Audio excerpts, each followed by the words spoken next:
Está bien, doctor. Está bien, doctor. Ya, gracias.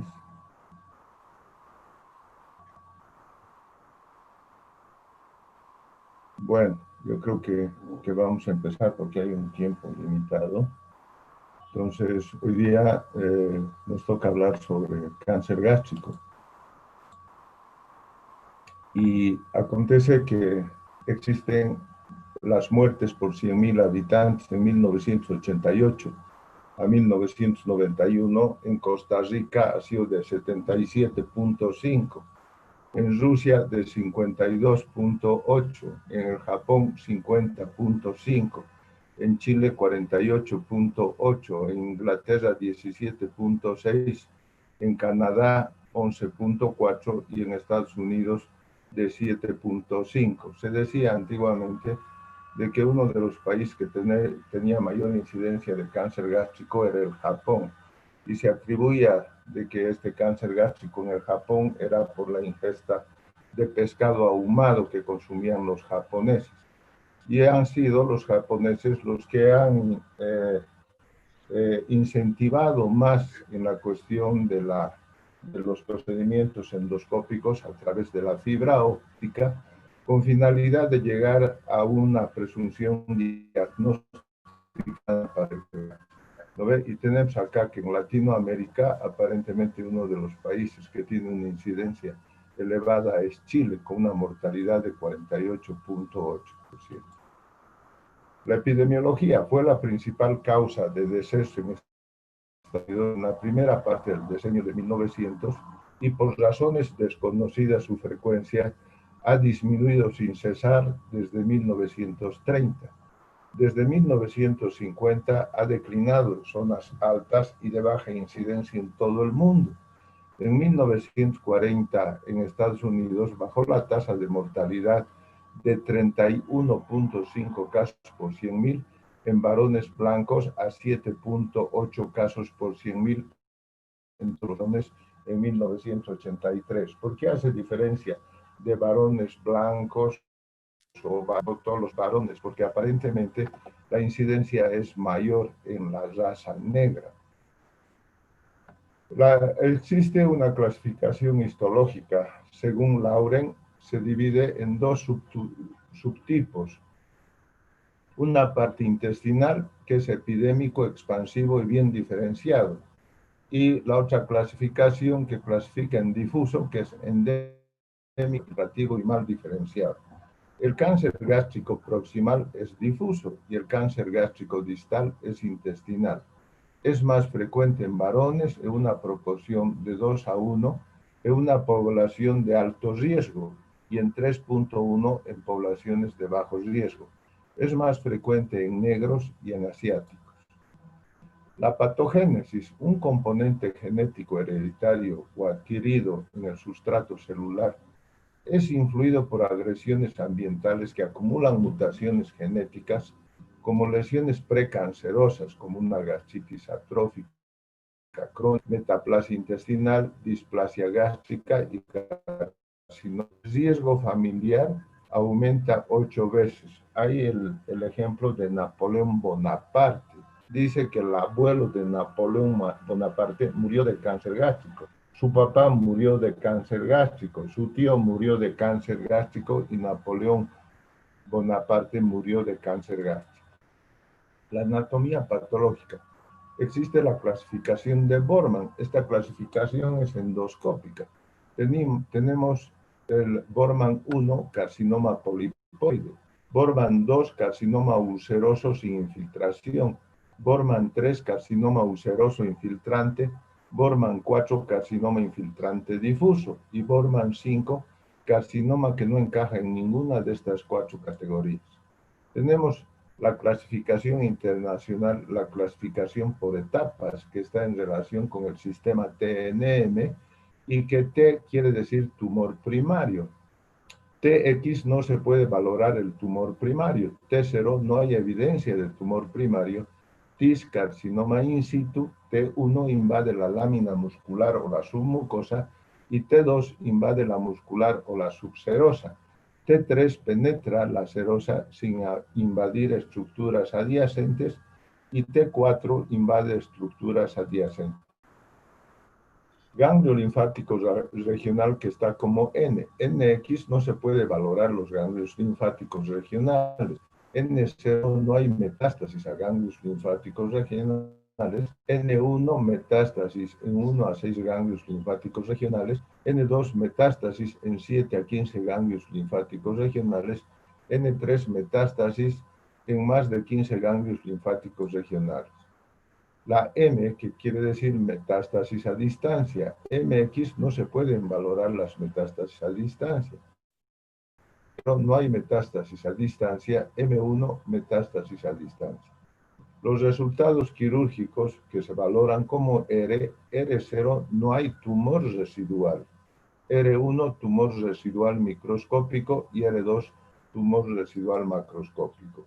Dentro de los síntomas y diagnóstico existe la pérdida de peso en un 62%, dolor abdominal 52%, náuseas 34%, anorexia 32%, disfagia 26%, melena 20%, saciedad temprana 17%, dolor tipo ulceroso 17%. Dentro de los signos físicos podemos encontrar una masa palpable a nivel de epigastrio.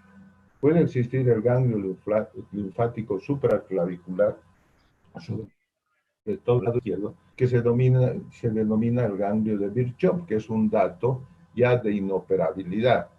Luego tenemos el ganglio linfático periumbilical, es un signo de una monja española, que es la Sor María Jesús. Luego tenemos metástasis peritoneal, que se llama anaquel de Blumer, cuando hay una siembra en la parte del fondo de saco de Douglas. Puede haber una masa ovárica, que es el tumor de Krukenberg, hepatomegalia, ascitis, ictericia, caquexia y anemia en un 40%. El diagnóstico se lo realiza con radiografía con doble contraste, la endoscopía con biopsia y cepillado, la tomografía, resonancia magnética, la ultrasonografía endoscópica y la laparoscopía. El tratamiento es quirúrgico. El tratamiento en relación a lo que es el proceso neoplásico, primero hay que tratar de hacer una estadificación del cáncer. O sea, dentro de esta cuestión, si tenemos el diagnóstico por medio de una endoscopía y hay la clasificación de Borman, si nos clasifican como Borman 3, mucha gente ya no opera. Pero hay que considerar una cosa, que el tratamiento del cáncer no únicamente es curativo, sino que también es paliativo. Y dentro del aspecto paliativo puede ser de que el paciente con un tumor a nivel de estómago, que sea un tumor sangrante, que está perdiendo, ¿sí? Sin pantalla. Que está perdiendo sangre, en fin, y con finalidad de cohibir el proceso hemorrágico que tiene el paciente, tiene indicación quirúrgica, aunque no tengamos que hacer un tratamiento curativo, sino paliativo. ¿Algún problema que esté condicionado?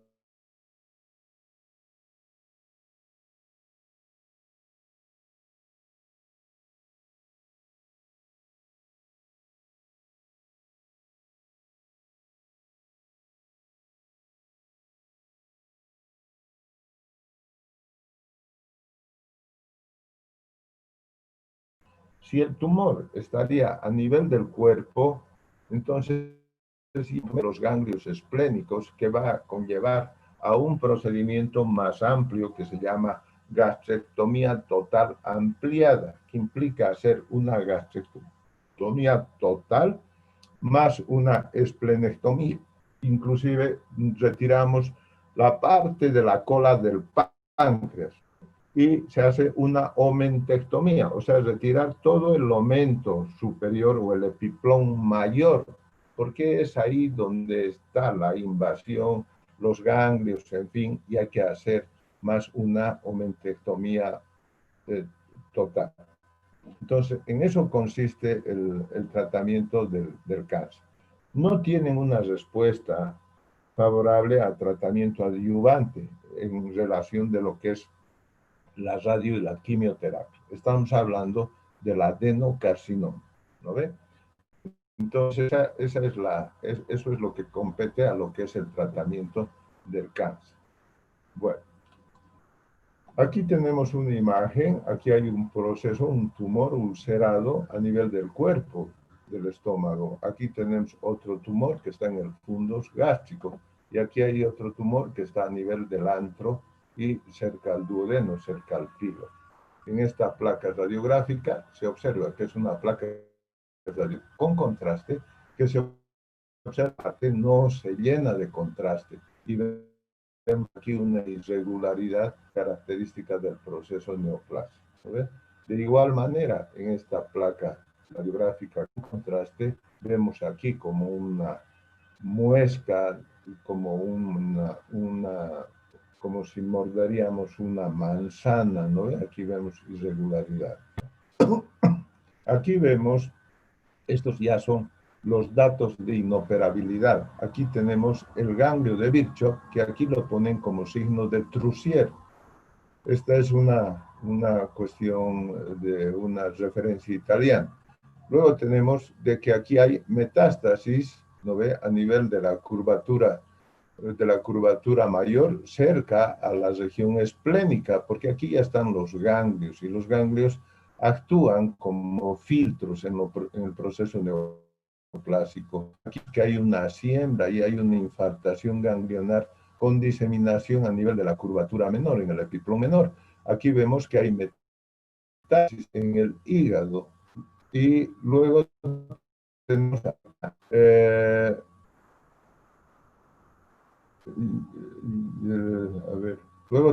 aquí tenemos metástasis en la parte prepilórica, metástasis en la curvatura mayor, a nivel del aumento del epiplón mayor. Aquí tenemos un tumor, que son tumores de ovario, que conllevan al tumor de Krukenberg. O sea, es un proceso metastásico gástrico y que compromete los ovarios, el tumor de Krukenberg. Aquí vemos de que hay asitis condicionada por el proceso neoplásico, y esta parte que puede haber una siembra aquí en el fondo de saco de Douglas, que es la Nagelblumer, ¿no ve? Entonces, todas estas cosas ya son aspectos que nos especifican de que el proceso neoplásico está muy avanzado y todas estas cuestiones ya las podríamos catalogar como una carcinomatosis peritoneal. Ya no tendría indicación el paciente de algún tipo de procedimiento. Ahora, vamos a entrar a otro tipo de tumor, el linfoma gástrico. 50% de todos los linfomas gastrointestinales son gástricos, 32% con linfoma gastrointestinal tienen linfoma sistémico, 17% con linfoma sistémico tiene afección gástrica secundaria. La enfermedad de origen cromosómica predispone al linfoma. 60% de los pacientes con linfoma tienen Helicobacter pylori y es más frecuente en varones en una proporción de 2:1. La patogénesis. Los linfomas gástricos primarios se originan en el tejido linfoide relacionado a la mucosa gástrica. El pseudolinfoma es un cáncer de bajo grado. La anatomía es similar al cáncer gástrico difuso y se clasifican en 5 categorías: infiltrativo, ulceroso, nodular, polipoide y combinado. Los síntomas: dolor abdominal, náuseas, vómitos, saciedad temprana, anorexia, pérdida de peso, anemia y masa palpable. Los estudios complementarios: rayos X con doble contraste, endoscopía, biopsia y cepillar, TAC de abdomen, tórax y pelvis, aspiración de médula ósea y biopsia, ultrasonografía endoscópica y laparoscopía o laparotomía con biopsia hepática y exploración esplénica y de ganglios mesentéricos. Tratamiento y pronóstico: gastrectomía total con esplenectomía y disección de ganglios linfáticos en bloque. Radio y quimioterapia producen tasas de curación alcanzables con la cirugía. Con cirugía, la supervivencia a 5 años es de 34 a 50%. Bueno, entonces acontece que el linfoma gástrico, tiene una respuesta favorable a la radio y a la quimioterapia, a diferencia del adenocarcinoma gástrico. Entonces, hoy en día hay un tratamiento, el tratamiento adyuvante que se denomina CHOP, que son con medicamentos citostáticos y que hay una remisión del proceso tumoral correspondiente a un linfoma que se asemeja con los procedimientos quirúrgicos. Ocurre de que en muchas ocasiones hay errores de diagnóstico que reporta el patólogo cuando se hacen tomas de biopsia del tumor gástrico y el patólogo reporta como adenocarcinoma. Y particularmente a mí me ha ocurrido en dos oportunidades. Un paciente con un gran tumor que se le ha hecho una gastrectomía total y que tenía un tumor de adenocarcinoma o un diagnóstico de adenocarcinoma. Se le hizo una gastrectomía total y se le dijo al paciente que, bueno, después de enviar la pieza reportaron como linfoma y se le dijo que continúe con tratamiento adyuvante. El paciente no hizo el tratamiento adyuvante y después de un año apareció otra vez con un tumor abdominal y se lo mandó para patología, para que le hagan un tratamiento en oncológica y acontece que con el tratamiento adyuvante hubo una remisión total y que tenía un tumor gigante y acontece que con la cuestión de la quimioterapia hubo una infiltración a nivel de la vena y le produjeron una necrosis en el brazo que, bueno, remitió con curaciones, pero hay una complicación que con este tratamiento adyuvante a veces hay una perforación intestinal y este paciente se lo tuvo que operar en el hospital Viedma, lo operé y la primera vez lo operé en Ansaldo y en la segunda cirugía como complicación tenía una perforación de intestino, pero no había ningún tumor. O sea, es decir, que el tratamiento adyuvante fue muy efectivo. Se hizo la sutura, la perforación y el paciente evolucionó bien. ¿No bien? Otro caso, el papá de una doctora de Ney Valle, que también tenía un diagnóstico de adenocarcinoma. Entonces se lo operó y se le hizo una gastrectomía total. Y el estudio histopatológico de la pieza reportó linfoma. Entonces, si nosotros hubiéramos tenido un diagnóstico endoscópico adecuado, a ese paciente no lo hubiéramos operado y únicamente se hubiera sometido a un tratamiento médico en oncología clínica. Pero bueno, después fue referido a oncología clínica, le hicieron el tratamiento adyuvante y fue bien el paciente. Muy bien. Ahora tenemos tumores benignos. Dentro de los tumores benignos tenemos los pólipos hiperplásicos, 60-90% de todos los pólipos. Se encuentran más en el antro, en un 60%, tienen un origen inflamatorio y remiten con antibióticos, son asintomáticos y pueden transformarse en neoplasia. El síndrome de poliposis múltiple son adenomatosos o hiperplásicos. Adenocarcinoma concomitante un 20%, se diagnostican endoscópicamente y el tratamiento es quirúrgico. Vólvulo gástrico puede ser transitorio con pocos síntomas o ocasionar obstrucción aguda con isquemia y necrosis. Acá hay la tríada de Bouchard, que consiste en dolor epigástrico agudo, arqueo violento, incapacidad para introducir la sonda. El diagnóstico es simple con una radiografía de abdomen. El tratamiento es quirúrgico y el tratamiento consiste, si es que no hay necrosis, únicamente hacer una desvolvulación y a veces es conveniente hacer una gastrostomía, porque la gastrotomía va a hacer de que ese estómago se adhiera y no se vuelva a volvular. Bueno, hasta aquí, si tienen alguna pregunta, por favor, pueden hacérmela.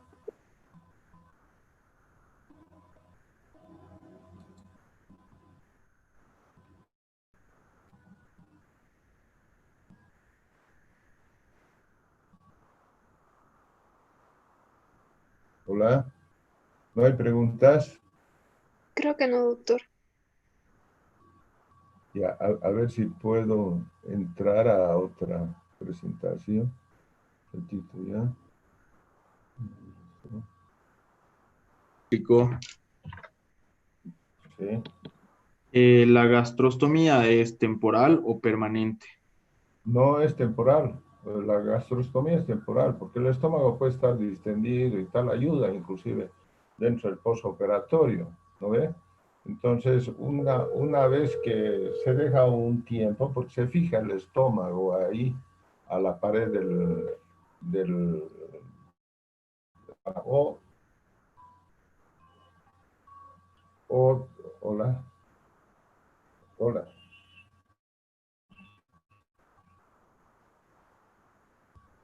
hola, G, hola. Quiero hacer la otra presentación que hago. Aquí estoy.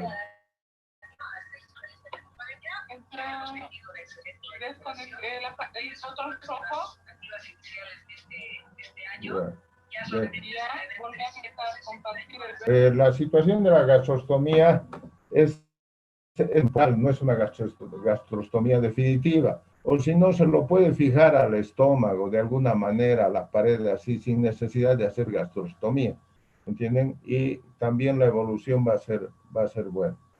El tiro es de que se evite a que se vuelva a volvular el estómago, ¿no ve?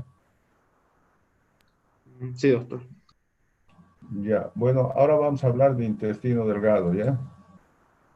La anatomía embriológicamente deriva del intestino medio en la quinta semana de la vida fetal. Mide de 2,70 a 2,90 centímetros, el duodeno 20 centímetros, el yeyuno de 100 a 110 centímetros, el ilion de 150 a 160 centímetros. Está irrigado por la arteria mesentérica superior. La inervación está dada por el sistema parasimpático y simpático. Los linfáticos proceden desde la mucosa hasta una serie de ganglios del mesenterio.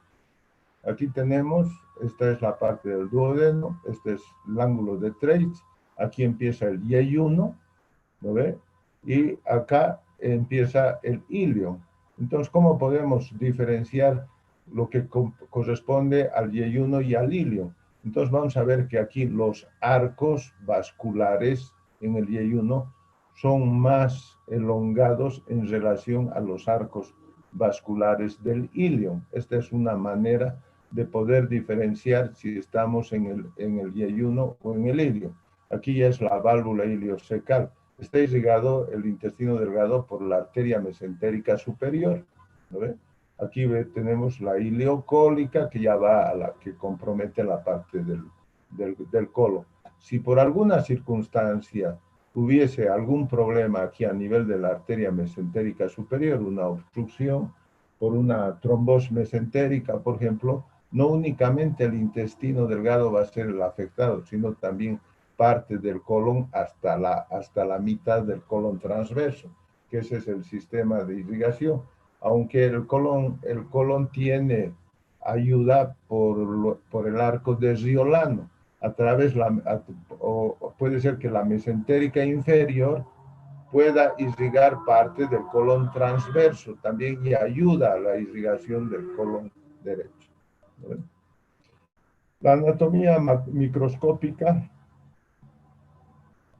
consta de 4 capas: mucosa, submucosa, donde está el plexo de Meissner, y la muscular, donde está el plexo mientérico de Auerbach y la serosa.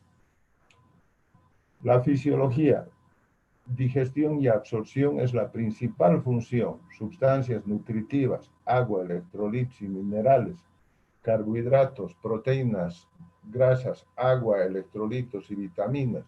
La motilidad: el vago es colérgico y excitador, y el simpático es peptidérgico e inhibidor. Aquí tenemos la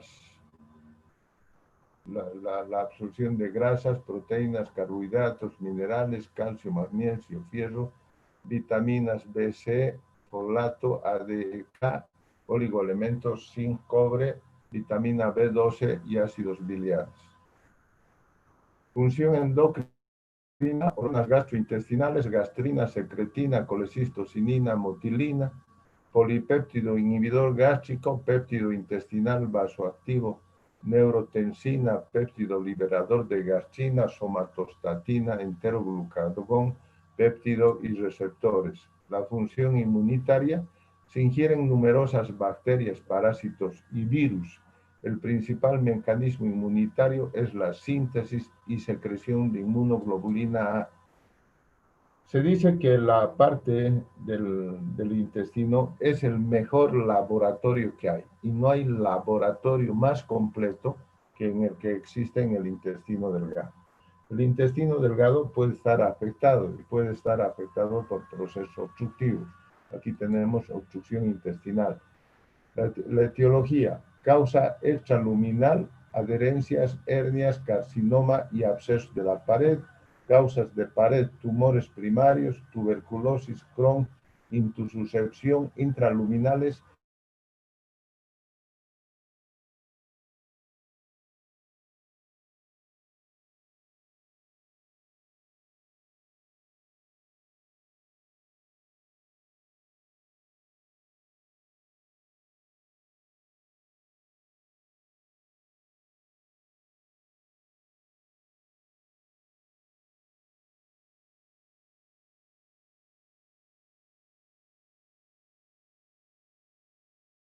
Estas blancas, y estas son las austras, ¿no ve? Entonces aquí están haciendo una desinvaginación, que es como ordeñar. No hay que traccionar. Si traccionamos de esto, se va a trancar. Entonces hay que hacer así como un ordeño para hacer la desinvaginación.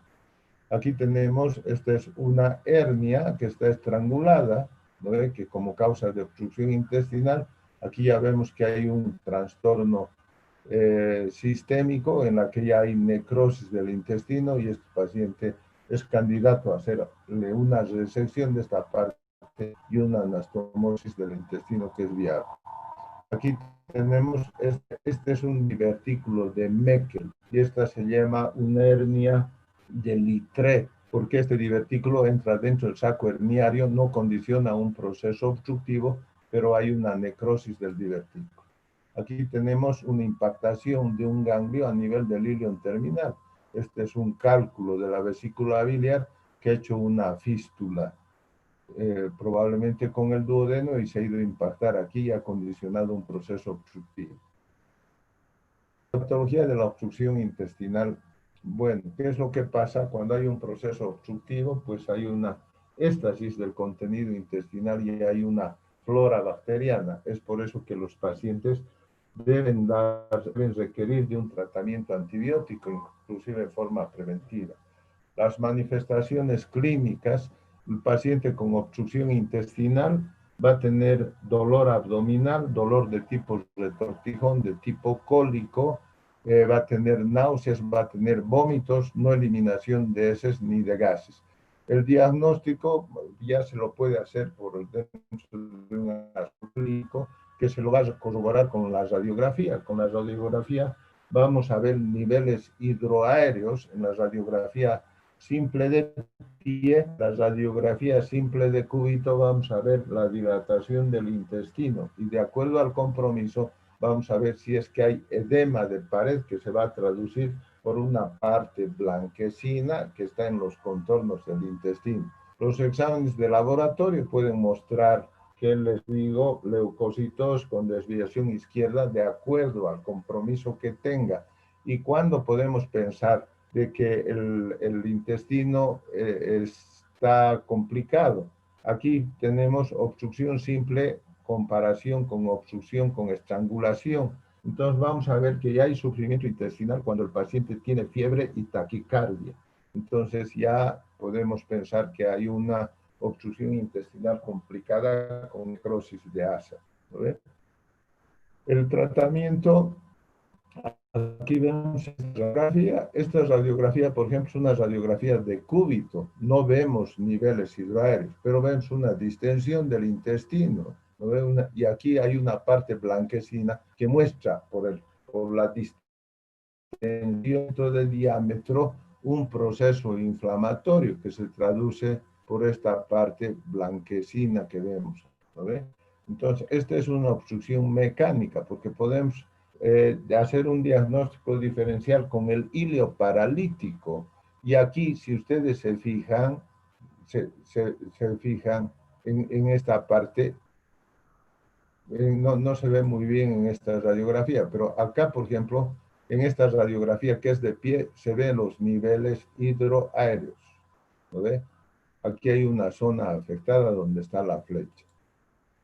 Bueno, el tratamiento debe hacer la reposición de líquidos perdidos porque el paciente va a estar deshidratado o ponerle también electritos de acuerdo al ionograma, ponerle antibióticos y hacer una descompresión con sonda y el tratamiento operatorio una vez que el paciente esté hemodinámicamente estable. Pueden haber datos que nos indican ya de que no va a haber en algunas situaciones cuando hay pocos niveles y que cuando se le pone la sonda nasogástrica sale un contenido gástrico blanquecino, todavía le podemos dar una opción al colocarle una sonda y hacer aspiración por la sonda y vemos si el paciente tiene tránsito intestinal, elimina gases y tal. Se les repite la radiografía y se va a ver cómo es la evolución radiológica, si se quitan los niveles y tal. Puede ser de que se lo tenga que tratar médicamente, pero en otras circunstancias el tratamiento es quirúrgico y va en relación a la causa. Si la causa de la obstrucción es por bridas y adherencias, hacer un análisis de bridas adherencias. Si es por hernia, hacer el tratamiento de la hernia. Si es un cálculo biliar, hacer una enterotomía, retirar el cálculo biliar. En fin, en eso consiste el tratamiento. Si es un tumor, hacer la resección dentro de los márgenes respectivos oncológicos para la resección del tumor y el tratamiento del proceso neoplásico. Suele ocurrir de que hay obstrucción intestinal recurrente. Esta obstrucción intestinal recurrente suele acontecer en un posoperatorio y puede ser aguda. O sea, los pacientes que se operan hacen al poco tiempo adherencias, se lo vuelve a operar una y otra vez, vuelven a hacer adherencias, y en ocasiones hasta se atribuye, se dice de que tiene un abdomen congelado porque todo está ido y el liberar todas esas asas que están adheridas puede dar lugar a iatrogenias, o sea, podemos perforar el intestino, suturar esas perforaciones y las suturas pueden tener licencia, en fin, y complicarse. Para este tipo de patología se han ideado unas técnicas que corresponden a hacer esto de aquí. Se ordena el intestino y se dan puntos, y esta se llama la operación de Noble. Entonces, todito el intestino se de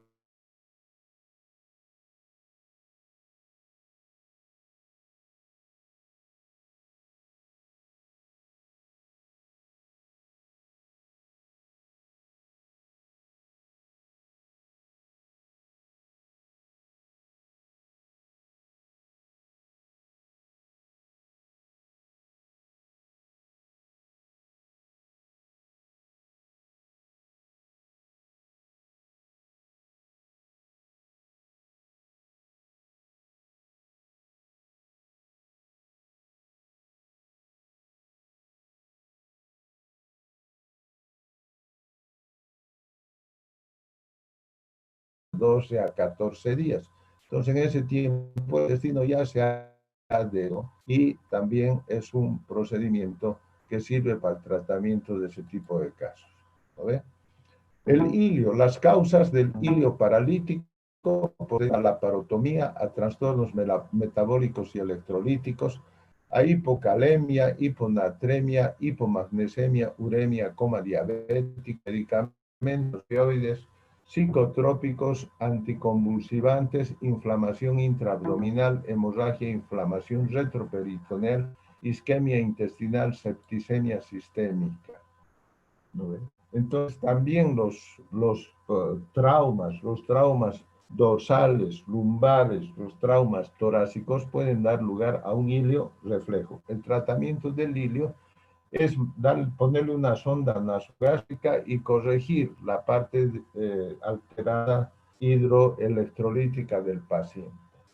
Se diferencia clínicamente porque el hilio paralítico no tiene dolor, o sea, el paciente tiene sí distensión abdominal y radiológicamente se puede hacer el diagnóstico diferencial en el hilio mecánico se ve de que no hay aire a nivel de la zona del recto. En cambio, en el hilio paralítico hay aire en la zona del recto. Es una radiografía simple de abdomen de pie. Si quieren hacerme alguna pregunta, por favor.